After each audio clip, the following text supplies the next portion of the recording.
What happens when changing the past saves a life, creates a serial killer, and traps a father and son in a race against time to restore the future they destroyed? Let's find out. The story begins in 1969 in New York City. One night, a truck driver was transporting a large tanker filled with petrol through the busy streets. Instead of focusing on driving, his attention was fixed on the radio. Because the driver was distracted, he lost control of the truck. It crashed, and the petrol tanker overturned directly over a manhole in the street. Beneath the road, two electricians were working on electrical repairs. Petrol immediately began pouring down toward them, creating an extremely dangerous situation where even a small spark could have caused a massive explosion. Firefighters rushed to the scene as quickly as possible. Among them was Frank Sullivan. Without wasting time, Frank climbed down into the manhole and managed to rescue both electricians just seconds before the tanker exploded. Despite the attention and praise he often received, Frank cared far more about his family than his reputation. He loved his wife, Julia, and their 6-year-old son, John, more than anything else. Julia worked as a nurse at a hospital, where she was known for being patient, hardworking, and deeply caring toward her patients. John absolutely adored his father.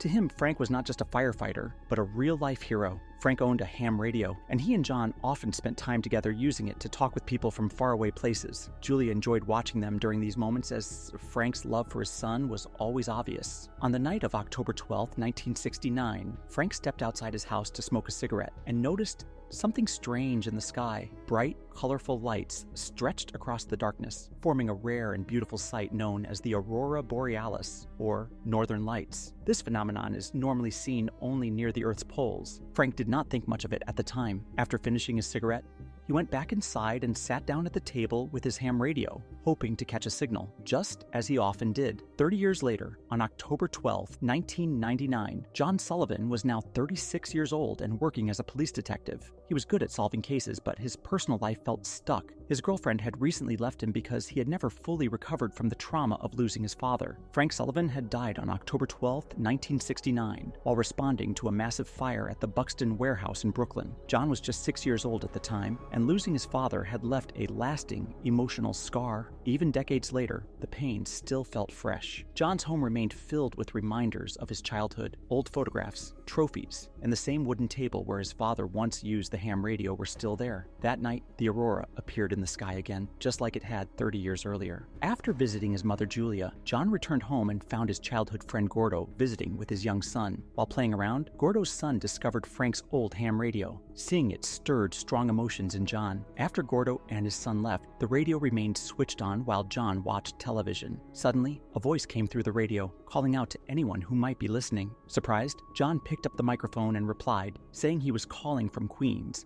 and asking who was on the other end. The man sounded amused and commented that he had expected to reach someone far away, not someone from the same city. He then mentioned the 1969 New York baseball series. John laughed and replied that it didn't make sense to be watching a game from 30 years ago. There was a brief pause, and then the man casually called John by the nickname Little Chief. John immediately froze, as that was the name his father had always used for him when he was a child. When John asked for the man's name, the answer came back clearly: Frank Sullivan. At first, John assumed it was a prank and accused his friend Gordo of trying to mess with him. However, the voice calmly corrected him and mentioned details that only Frank could have known. When John finally said that Frank Sullivan was his father and that he had died 30 years ago, the voice on the radio fell silent. Slowly, it became clear that Frank was speaking from the past. Because of the aurora, their radios were somehow connected across time. Frank accidentally dropped his cigarette, burning the surface of the table. At the exact same moment, the same burn mark appeared on John's table in the present. That was when John fully accepted the truth. John warned his father about the warehouse fire and told him exactly which exit to use in order to survive. Frank was confused and unsure whether to believe him, and he eventually turned off the radio. The next morning, Frank was sent to respond to the Buxton warehouse fire. When a ladder failed during the rescue, he remembered John's warning and chose a different exit. He escaped safely, realizing that his son had saved his life.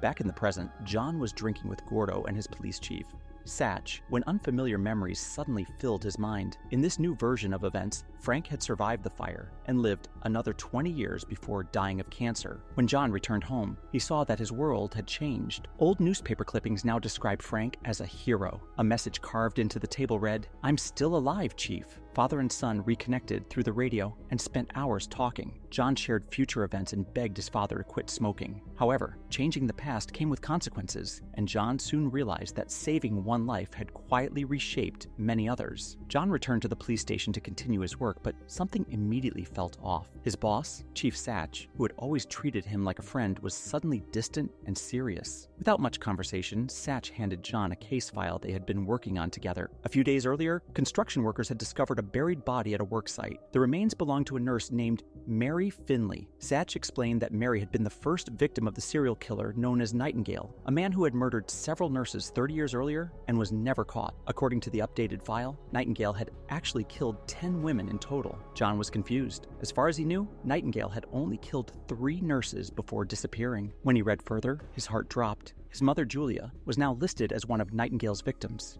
Shaken, John rushed home and checked the family photos. Julia was gone from them as if she had never existed. That was when John fully understood what had happened. Saving his father had changed the timeline, and those changes had allowed Nightingale to continue killing. One of his victims was now his own mother. John immediately contacted Frank through the radio and explained everything. He told him that changing the past had led to dangerous consequences in the present, and that Julia had been murdered. Frank was horrified and asked when it happened. John told him it was about a week later in Frank's time. He then asked Frank if he had done anything unexpected after surviving the warehouse fire. Frank thought about it and said that he had gone to the hospital to see Julia. John realized that visit must have changed something important. Frank suggested taking Julia far away so Nightingale could never find her, but John disagreed. He pointed out that Nightingale had already killed several women and would continue killing others if they only tried to protect Julia. John believed that they had a chance to stop him completely. John explained that although they didn't know who Nightingale was yet, they did know who he would target next. Frank agreed to help, even though he was scared. John told him to go to a bar where the next victim, a nurse named Carrie Reynolds, would be that evening. Carrie was expected to leave the bar at 7:30 p.m., and the murder would happen shortly after. Frank went to the bar and waited. Carrie arrived with 2 friends, and they recognized Frank as the firefighter who had saved a young girl. They talked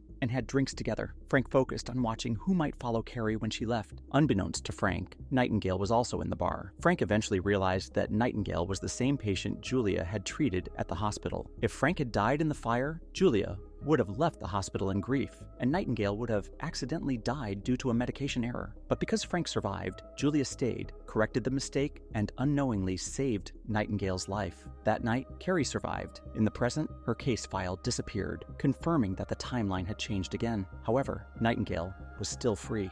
John told Frank about the next target, another nurse who worked nights at a nightclub. This time, the murder would happen between 2 a.m. and 5 a.m. Frank went to the club and stayed alert. When the woman went upstairs to change after closing, Frank followed discreetly. Suddenly, Frank was attacked and knocked unconscious. Nightingale stole his wallet and escaped. When Frank woke up and rushed upstairs, it was already too late. The woman had been killed. Worse still, Nightingale now had Frank's ID and knew everything about him. Frank told John what had happened. Though frightened, John stayed calm and suggested a solution. He realized that if Nightingale had touched Frank's wallet, his fingerprints would be on it. John told Frank to hide the wallet somewhere safe where no one would touch it for 30 years. Frank followed the instructions and hid the wallet in a wooden box by the window. In the present, John retrieved it and took it to the police for fingerprint analysis. The results revealed Nightingale's identity. He was a former police officer named Jack Shepard. John tracked Jack down and confirmed his identity. He then contacted Frank and told him everything. John instructed Frank to call the FBI from a public phone and report Jack Shepard as Nightingale, mentioning that Jack kept personal items from his victims as trophies. Before Frank could act, Chief Satch arrived at his house. Neighbors had seen Frank near one of the crime scenes, and Jack had planted Frank's ID there. Satch arrested Frank, believing he was Nightingale. During the struggle, Frank's radio broke, cutting off communication with John. Frank was interrogated and tried to explain the truth, but Satch didn't believe him. When Frank accurately predicted a baseball game using information from the future, Satch began to doubt his assumptions. Meanwhile, Jack entered the holding area and attempted to kill Frank, but Frank managed to knock him unconscious using an improvised electric trap. Frank escaped and went to Jack's house, where he found the stolen jewelry from the victims. Jack returned, chased Frank, and the two fought near a dock. Frank killed Jack in self-defense. Later, Satch arrived, found the evidence, and cleared Frank of all charges. Frank returned home and repaired his radio. He threw away his cigarettes, determined to avoid his future fate. When he reconnected with John